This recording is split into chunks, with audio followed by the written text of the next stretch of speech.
Hello, Saddleback. Have I told you lately that I love you? I want to say hi to all of our campuses this weekend. Then we have an incredible Easter service, and of course, all the Holy Week services, the Good Friday services, and even the weekend before when we highlighted Kagame and the Rwandan 25-year memorial of the genocide, Kubuka 25. It's been a good 2 or 3 weeks now. Now, this weekend, I am in Ohio. I'm actually doing 2 pastors' conferences, and I'm speaking at a Christian university commencement. So I'm not with you this weekend. But because it is Cinco de Mayo weekend, I thought we need to have a bilingual speaker this weekend. And so we're bringing back a great friend of Saddleback Church, Jason Frenn. Jason's been here before. He's one of our favorite teachers. He's funny and he's bilingual. So would you, in just a minute, give a warm welcome to Jason Frenn. Great to be back at Saddleback. Everyone looks great. Everyone looks great online. Everyone looks great everywhere. Y'all look beautiful. And for me, it's an honor to be here. We love this church. We love you. And as a matter of fact, I want to share with you a story that I think will have a great way of setting the stage. We normally do open-air crusades, and we do those in Latin America. And a few years back, we were holding a crusade in an open-air situation. It was in a marginalized community. And at that time, my wife was leading the children's evangelistic outreach, and it started at 5:30, and she had to leave the house at 4. And I said, sweetie, since we live so close to the event, why don't you just take the vehicle, and then I will follow up in a cab. And so she left at 4 o'clock, and around 5:15, I go out to the curb and I try to find a cab. Now, we had been on television and radio, and this was an event we were expecting about 5,000 or 6,000 people. And a cab stops in front, and so I get in the cab. He says, where are you going? I said, well, I'm going to this location. I handed him the directions, and he looks at the directions. He goes, oh, hey, you're going to that crusade. And I said, yes, I am. He says, you know, my favorite preacher is preaching in that crusade. I said, you don't say. He said, yes, his name is Jason Frenn. I said, you don't say. He said, yes, one day, I'm going to meet him. I said, well, I think today's your lucky day. He said, what do you mean? I said, I'm Jason Frenn. He looks in the rearview mirror and he goes, a liar. I said, I am Jason Frenn. He said, you're a liar. He said, show me your license. I said, okay. I pull out my license, I give it to him, he looks at the license, he looks at me, he looks at the license, looks at me, and he goes, you are Jason Frenn. I said, yes, I have been for some time. Now, how was it that he misunderstood or misrepresented or didn't get who I was? And I'll tell you why, because I learned at that time that we project an image of who we want people to think we are, right? We project the perfect image of what we want to look like. I mean, none of us ever take 50 selfies and then look and say, okay, let's find out which one's the worst picture and put that on Facebook. No, we go through 50 different choices to find the best picture that we have. And we do that in almost every area of our life. That's why we brush our teeth, thank the Lord, before we leave in the morning. And that's why we bathe. And if you don't, I highly recommend it. Let me just stress the importance of this concept of understanding reality and understanding what that concept is in terms of truth. If we have false concepts of who we think people are, wouldn't we also have a false concept of who God might be because of things we picked up in the past? Things that the media or things that other teachers or other religious leaders have perhaps maybe diluted who God is? And so in order to understand and have a true concept of God, we go back to the Word of God. Otherwise, we come up with a concept that He is an angry God, that He wants to condemn us, and that He is waiting for you to step out of line so He can zap you. But when we go back to the Word, we understand that He is a merciful God, that He's a gracious God, and that He loves us. He binds up the brokenhearted, and He releases the oppressed. And with that, I want you to pull out the insert that is entitled The Wheel of Life. And I want you to begin to fill out in the Wheel of Life the different spokes that you will see. There are 7. One is spiritual, mental, family, career, personal, financial, and physical.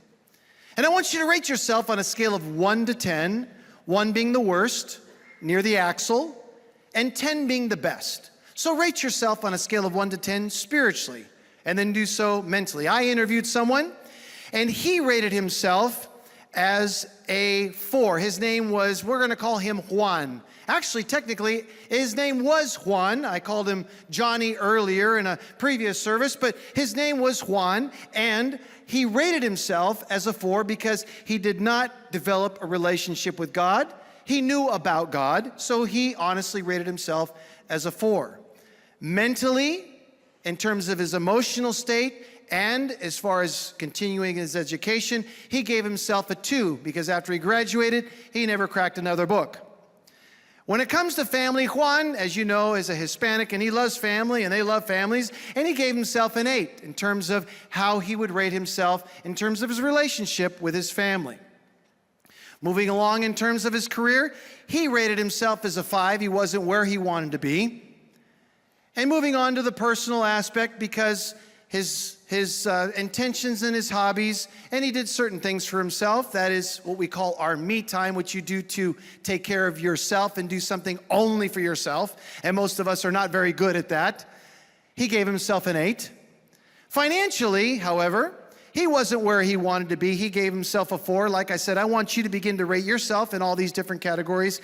And finally, physically, he was out of shape. Occasionally, he played soccer, but for the most part, he wasn't where he wanted to be. Then I had him, like I'm going to have you, connect all of the dots. And as he began to connect the dots, a wheel began to emerge like your wheel will begin to emerge, in contrast to the perfect wheel. And when you look at the perfect wheel in contrast to Juan's wheel, my question is, how bumpy do you think his life ride is? And the question for you is, how bumpy is your life? Now, inevitably, when I do this exercise, the place gets filled with lots of long faces. First and foremost, there is no such thing as a wheel that has perfect 10s. I talked to a lady a few weeks ago after doing this exercise, and she said, I need to call AAA. Her wheel was pretty messed up. Now, the reason why life is so bumpy is because there are certain areas in our life that are way out of balance. For some of us, we're doing well financially, but physically we're not. For some of us, our career is going well, but our family is not doing well. And let me just stop and just say, you can have all the money in the world, you can have all the success in your career, but if you do not get along with those who mean the most of you, you are not living a happy life.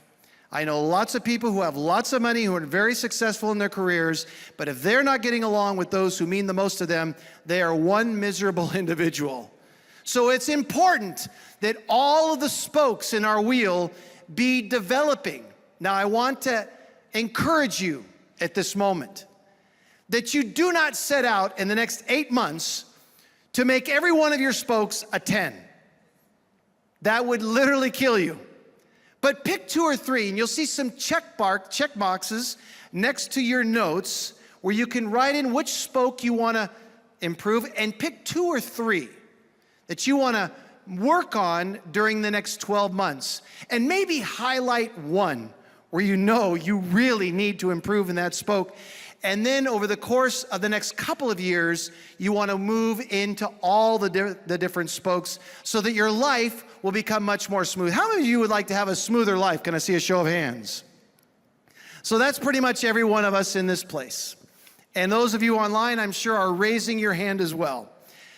Now, I want to focus your attention on a Bible verse. It's found in Matthew. I'm going to be reading out of Matthew chapter 4, verses 18 and 19. There's an identical passage found in Mark, and this sets the stage for us at this moment. As Jesus was walking beside the Sea of Galilee, he saw 2 brothers, Simon called Peter and his brother Andrew. They were casting a net into the lake, for they were fishermen. Come, follow me, Jesus said, and I will make you fishers of men. My question is there anyone who would doubt that Peter, in this passage, stopped being a fisherman and followed Jesus? Is there anyone, and none to this date that I've ever talked to who has ever read this, would ever doubt that Peter made a decision to leave his nets and follow Jesus and be a disciple? Now, a couple of chapters later, we have another episode where Jesus goes to Peter's home and he heals Peter's mother-in-law, and then she gets up and she begins to serve them food. Now, we don't know why Jesus healed her, if maybe he loved her or because he was hungry. But we do know that he healed her, and Peter was happy that his mother-in-law was healed. So he saw this miracle. So that's the timeline. The timeline is that we have Peter following Jesus, followed by his mother-in-law being healed, and then we come to Luke chapter 5. Jesus is walking along the sea, and suddenly a large crowd gather around him. They're pressing in on him as he is teaching them. He sees a boat, and he's going to go get into that boat, and he's going to push out a little bit so he can teach the people from a distance. He sees someone who is attending the nets, who had just come back from fishing all night long, and when that person turns around, it's the owner of the boat, and it's Peter. Wait a minute. I thought that Peter gave up fishing. Isn't that what we just read? That he walked away from being a fisherman, he left the nets, and he began to follow Jesus. He gave up his career, and all of a sudden, what's it been, 30 days? And he's back at it again. He'd been fishing all night, and now he's been caught with his hand in the cookie jar. Notice that Jesus doesn't say anything to him. He says, I'm going to borrow your boat, and I'm going to teach these people. He teaches for hours, and then he says to Peter, let's go fishing. And Peter has to confess, we were out all night, didn't catch a thing, but because it's you, we'll go fishing. They threw out the nets, and the Bible describes this catch of fish as being so overwhelming that the boat literally begins to sink. So they call out to their friends, their associates in another boat to come over and help, and that boat begins to sink because there's so many fish in their nets. And when Peter sees this, knowing what he had done, he comes before Jesus, kneels, and that's when that famous phrase comes out of his mouth, Lord, forgive me, for I am a sinful man. Go away from me, for I am a sinful man. Yeah, you are. Yeah, you are. And you know why? Not because he had some secret thing that he was doing that Jesus couldn't figure out. It's because he told the Lord, I would follow you, and he walked away because he didn't believe God could provide for his finances. Here we have one of the star disciples at a crucial point in his walk where he didn't know what he was going to do with his life. Have any one of you have ever been in a place where you didn't know what you wanted to do with your life? And there Peter stands, knowing that the Lord had caught him when he went back, who knows, maybe a month later, to go back to fishing. And every time we see Peter, every time he gets into trouble, he goes back to his default mode. He goes back to fishing. And I would assert at this moment that in the Bible, we do not find Peter being a very good fisherman. As a matter of fact, I would say he's a terrible fisherman. Anytime you see the guy fishing, he never catches anything. His nets are always empty. Even in John chapter 21, at the end of the book of John, Jesus has to tell him, no, throw the nets on the other side of the boat. It's at that moment that he recognizes that miraculous catch of fish will bring in enough salary for 2 years of income. It was God's subtle way of saying to Peter, I can provide for your needs. I am more than capable of taking care of your needs. And yet for many of us, we want to turn our lives over to God, and we wind up taking it back because it is so difficult for us to trust God with all 7 areas of our life. Sure, we'll give him our spiritual life. Maybe we may be forced to give him our family, but our finances, career, Peter was faced with a dilemma. And that's why he said, go away from me, Lord, because I am a sinful man. I want to encourage you. If you have a crisis in one of those 7 areas, there is hope for you. If you have all ones, there is hope for you. At least if you have all ones, your life is really smooth. You're not going very fast, but at least you're smooth. There is hope for you. I've seen more people begin to expand their wheel, smooth out their life. And the first thing you have to do, the very first thing you got to do, is you got to break free from your default setting. You got to stop going back to default mode. You got to somehow break out of what Peter broke out of. Break out of that default setting. We all have our default settings. We all have our buttons. And ultimately, that will require you to not revert to your old ways of thinking when times are tough. We ultimately go back to our default mode when times are tough. So don't revert back to your old ways of thinking when times are tough. When I was a believer, perhaps 10 years after I met the Lord, my wife and I were serving the Lord as missionaries in Costa Rica, and I had my default mode. When things got tough, I went to food. I'm a foodie. More specifically, I'm a chocoholic. Now, there's some of you who are here who have no idea what I'm talking about, except the chocoholics that are here. They say, I know exactly what he's talking about. Matter of fact, some of those chocoholics that are here are packing chocolate on them right now. They know who they are. I have got such a problem that I eat 1/5 of a Lindt bar in the morning before I even go to the bathroom. Every morning. That's a problem. I am a sick chocolate man. Now before, I could sit down and eat a tub of Betty Crocker frosting in one sitting. I could eat a Pyrex batch of brownies in one sitting. Now some of you are looking at me and wondering how that is even possible. Well, let me show you a photograph of what I used to look like. That was me at 245 pounds, and yes, I am half the man that I used to be. But when you saw that, when you see that photograph, you are looking at someone whose blood pressure is 180/100 and cholesterol was at 300. The doctor looked at me and said, if you ever want to see 40 years of age, you have to get your life together. I understand what it means to face great pain when it comes to having to get in shape. Let me just stop and just say that one does not get in shape to simply look good. Looking good is not good enough to be your motive. Having a healthy life is motive. And when you have a healthy life, one of the consequences will be that you look good. But your goal is not to just look good. Your goal is to be healthy. And I had to come to that conclusion when the doctor says, thou shalt not eat too much red meat. Thou shalt cut out pizza out of one's diet. I'm like, you gotta be kidding me. When he said the word chocolate, I said, I'm sorry, I will die. What else have you got? He said, the trick is you have to look at broccoli and pretend it's chocolate.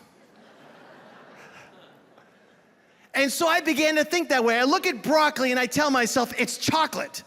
And I was sharing in a very large convention this concept of looking at broccoli and looking at vegetables as if it was sensual chocolate.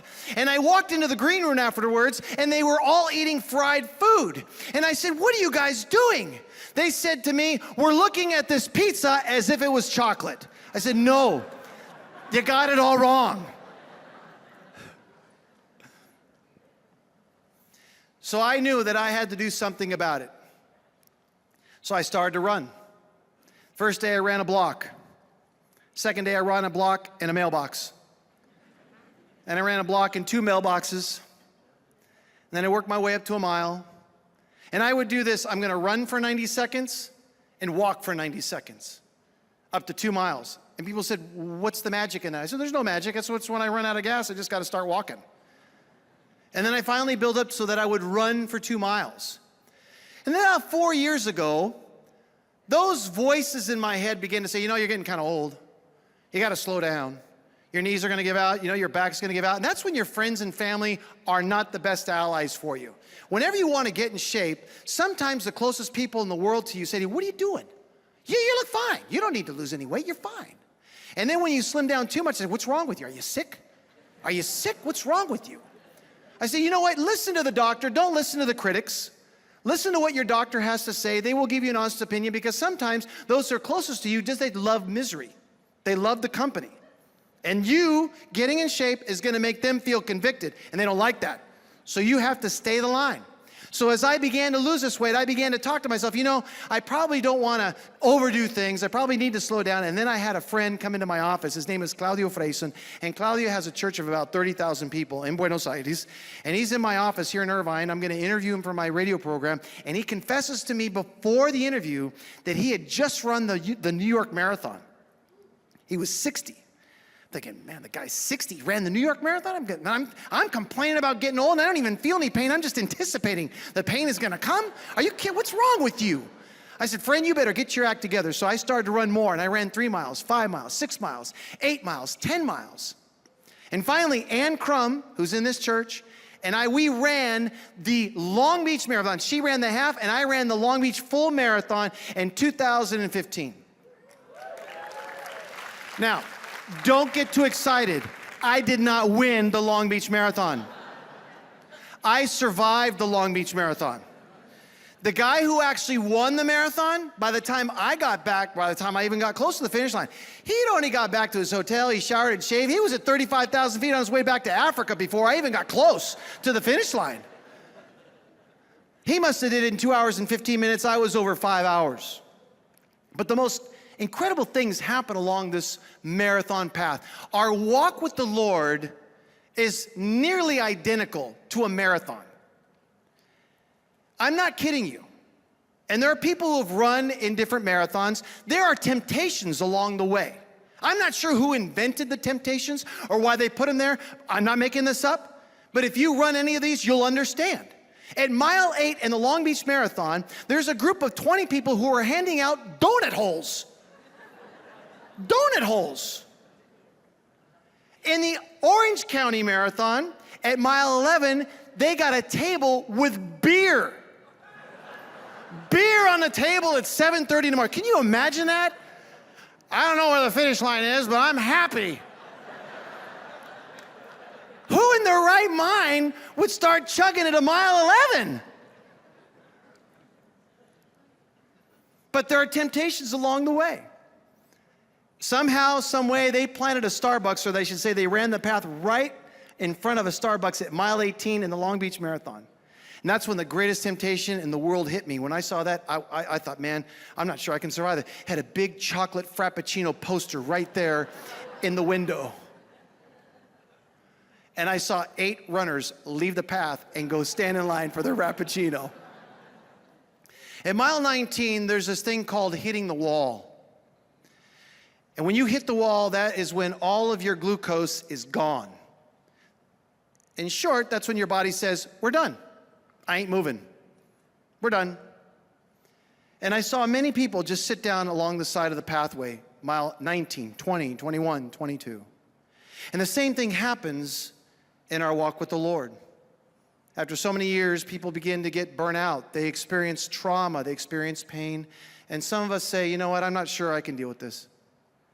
And it's that I see literally the Lord standing along the side of the pathway, this thing we call life. And he sees these people in this long spiritual marathon. And he sees their pain and he says, you know what? You don't have to run, and you don't have to be the fastest runner here. You don't have to break all the rules. Break all the records. But if you'll get up and you'll walk, I'll walk with you to the end of the line. I'll walk with you till you finish. And that's the kind of God that we see in the Bible. That's the Jesus we see who did not condemn Peter.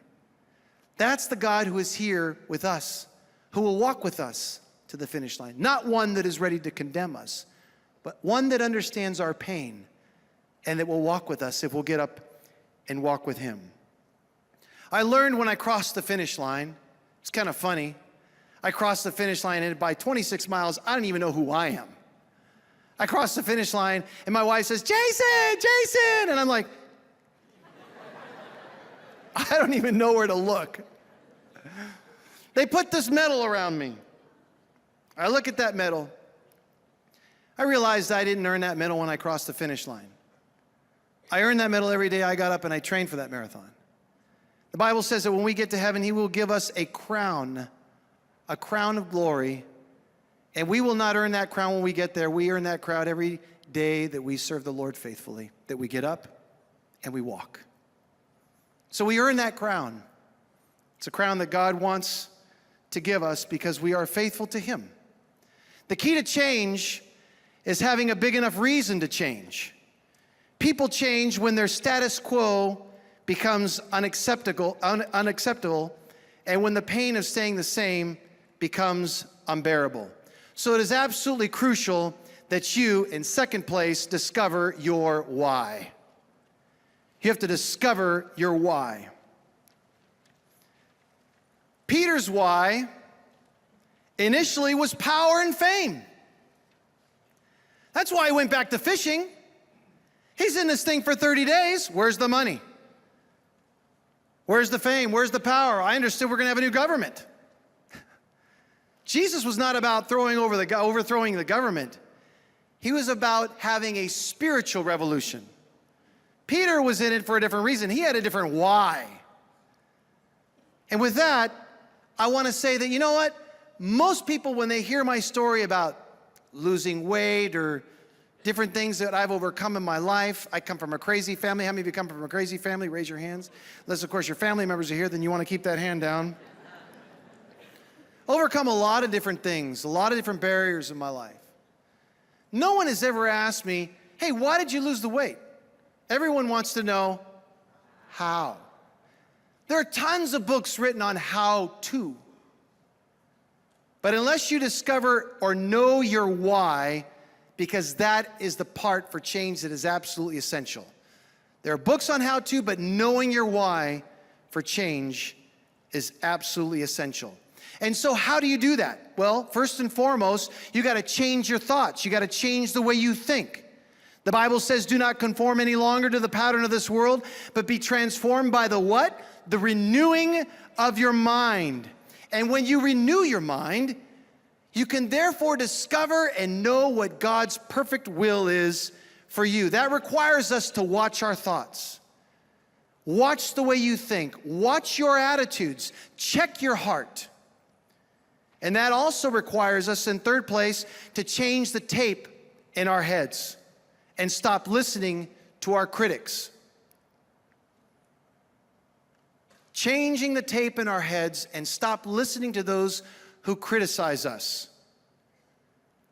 The greatest transformations that take place are when people can visualize the breakthrough before it happens. And that's why it is so important that you visualize reaching your new life and your breakthrough. You got to visualize that breakthrough. You got to be able to see it. See it, visualize it. Just like the woman who, with the issue of blood, she said to herself, if I could just reach out and touch the hem of his garment, I will be healed. Or perhaps blind Bartimaeus. He knew that even though he was blind, he could see who the Messiah was. And he knew that if he could get his attention, he would be healed. The two blind men following Jesus, screaming at him the whole time. The woman whose daughter was demon-possessed in Matthew chapter 15. Athletes prior to a game. Inventors, writers, teachers, even lawyers. They visualize seeing the reaching, seeing that accomplishment, seeing that breakthrough come. And many times, it doesn't come in fast motion, it comes in slow motion. It comes through a process. It would be great. Wouldn't it be great if you could just snap your fingers and lose 60 pounds? Wouldn't that be great? How many of you would sign up for that deal? All right? Doesn't work that way. Works through a process. Sometimes healing, sometimes miracles happen instantaneously.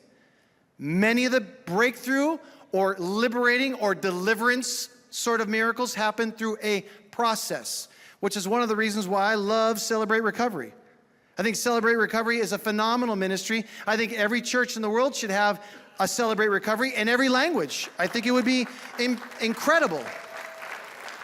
Going through that process is absolutely essential. And I remember many times some of the miracles, some of the breakthroughs in our life came as a result of a process. Back in 1999, we had a need for a miracle. It was a miracle. $5,000 miracle. We were living in Costa Rica. Now, at the time, we had our 3 daughters living with us, 8, 6, and 4. And the miracle for $5,000 was to get us back to the United States. We were there for 4 years, going to come back.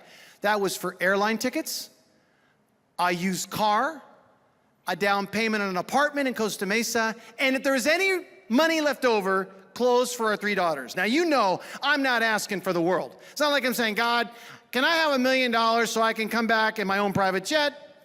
I'd like to have all designer clothes, and I'd like to have a new house when I land. I'm not asking for the moon, folks. $5,000 is a deal. To get a family back from Central America, I'm asking for the bare minimum. But when you have 0, listen, if it only took 50 cents to go around the world, we couldn't have gotten it out of sight. I mean, that's how poor we were. We were making $16,000 that year, and so we needed a miracle. I wrote it down in my prayer journal. Lord, we need a miracle of $5,000. Finally, a week before we were supposed to come back, our home church invites me to come and preach, and they, after I got up and preached, they received an offering, and they received an offering for $1,000. Now, those of you who are really good with math, how much more do I need? Who said $6,000? We need $4,000. We had enough for the airline tickets. So we came back, landed in Los Angeles, and my father-in-law says to me, hey, Claudio Freisen, my friend, he's doing a crusade in San Diego. He's doing it open air. He needs a translator into English. You know him. How would you like to translate? I said, fantastic. So we literally drove from LAX straight to San Diego. That was on the Marine base there next to Coronado Island. And I translated 2 nights for him. And then the next morning, we were going to have this breakfast. And that's when the host pastor begins to hand out envelopes to all the people who are participating. So he gives an envelope to Claudio. He gives one to the worship leader. And he hands one to me. Now, I'm not presumptuous. But I'm just assuming there's something of monetary value inside the envelope. Now, I'm not going to open it right there. I'm just assuming that something is inside. So I walked up to the pastor who was coordinating the outreach, and I said, do I have your permission to apply whatever may be in this envelope to whatever need I may have? He says, you can do whatever you want with it. I said, fantastic. So I put in my jacket, and then we left. My daughters and I left. And we're walking, we're about a half a mile, well out of sight. We find a park, the girls start jumping all over the monkey bars, and I pull out the check. Now, you and I have done the same thing. We all do this. We try to guess how much is in the envelope, right? How much is the check worth? Now, that may have been when your grandmother used to write you a check for Christmas or whatever it was. You're just trying to play the game, how much. So I'm just assuming 2 nights, translating 2 nights, $250 a night. Not that I think that I'm only worth $250 a night, but let's just say, realistically, maybe they're going to give me a check for $500. So I open up the envelope. Indeed, there is a check inside. I pull out the check, and what does it say? It says 4,000.00. Now, the skeptical part in me says, all right, dude, you got to look down to see where they actually have to write it out, because if the two do not agree, that bank ain't going to accept it. And what did it say? It said $4,000. Now, the next thing I know, you can clap, I got time. The next thing I know, my daughters are standing over me. They said, Daddy, Daddy, I had fainted. Daddy, Daddy, are you okay? I got up and I shook my booty all over that park. I said, the Lord provides. I said, the Lord provides. And I was so happy because I knew that God provided. And yes, we got the used car, we got the apartment, we even got clothes for our girls, and we were on the itineration trail somewhere between here and New Mexico. I don't remember. It was about 6 or 8 weeks later when my phone rang, and the voice on the other end of the phone says, is this Jason Frenn? I said, yes. He says, hi, my name is John. I'm in charge of accounting for the crusade with Claudio Freisen. I said, yes. He said, by chance, did I write you a check for $400?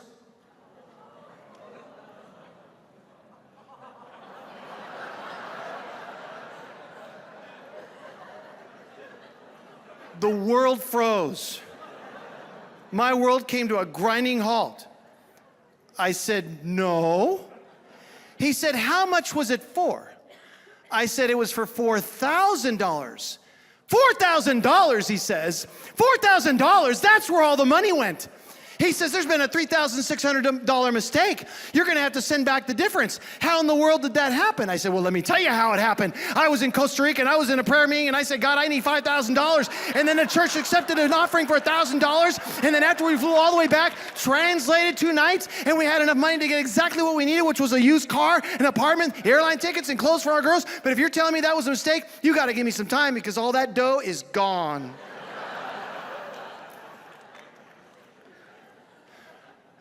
He says, are you telling me that the Lord took me by the hand and made me write you a check for $4,000?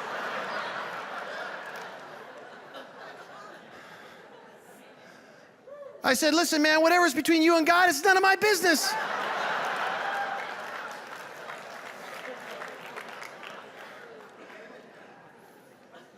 Then the Lord impressed upon my heart. We've all felt God's impression. When he speaks to you, it's just an impression. 2 words he said to me, shut up. Sometimes, the best thing we can do in walking with God is to shut up. Stop our complaining. Stop whatever it is we're doing, our blabbing, our whatever it is, and just listen to God. So I kept my mouth shut. 1001, 1002, 1003, silence. 1004, 1005, 1006, silence. 7, 8, 9 seconds of silence. I thought the guy dropped dead of a heart attack. After 10 seconds, he says to me, you know, this sounds like something that the Lord would orchestrate. I'll tell you what, he says, we got some extra funds. You go ahead and keep the $4,000 and I'll see what I got to do on my end. And he hung up. And that was in 1999, and he has not called me back since.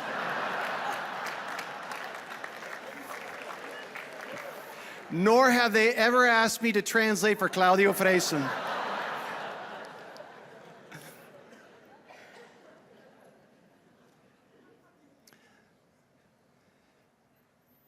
There are moments in our lives, like Peter, we come to this point where we're going to make a decision of whether we're going to trust God. Maybe you know the Lord, maybe you don't. Maybe you've known him for years. Maybe you've come to the point where you don't know if this Christian life is really working out for you. But after all the years that I have in serving the Lord and looking at Peter's life, I can tell you that the Lord is more than capable. He is more than capable, more than willing to walk with you till you finish the race. He loves you. He cares deeply about you, understands your pain, your frustration. I also understand that there are people here that need a miracle. And one of those 7 spokes, maybe your spoke kind of looks like a baseball diamond. Maybe your spokes are perfect. Perhaps you need a breakthrough in one area. The same God that did the miraculous for Peter is the same God who has come to meet you at this moment in your life. And he has the power to meet you right where you're at, just as you are, and work with you. And so before I conclude, and with this I do conclude, I do want to pray for you. I want to pray for those 7 spokes of your life, that God would bless your life. I don't preach long because as I say every time I come to speak here, I believe in that age-old proverb that says, blessed are the short-winded, for they will be invited back.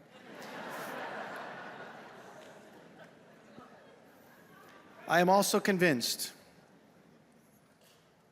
that neither height nor depth can ever separate you from the love of God. Neither the pain or the joy can ever separate you from the love of God. And no one can understand you better than God.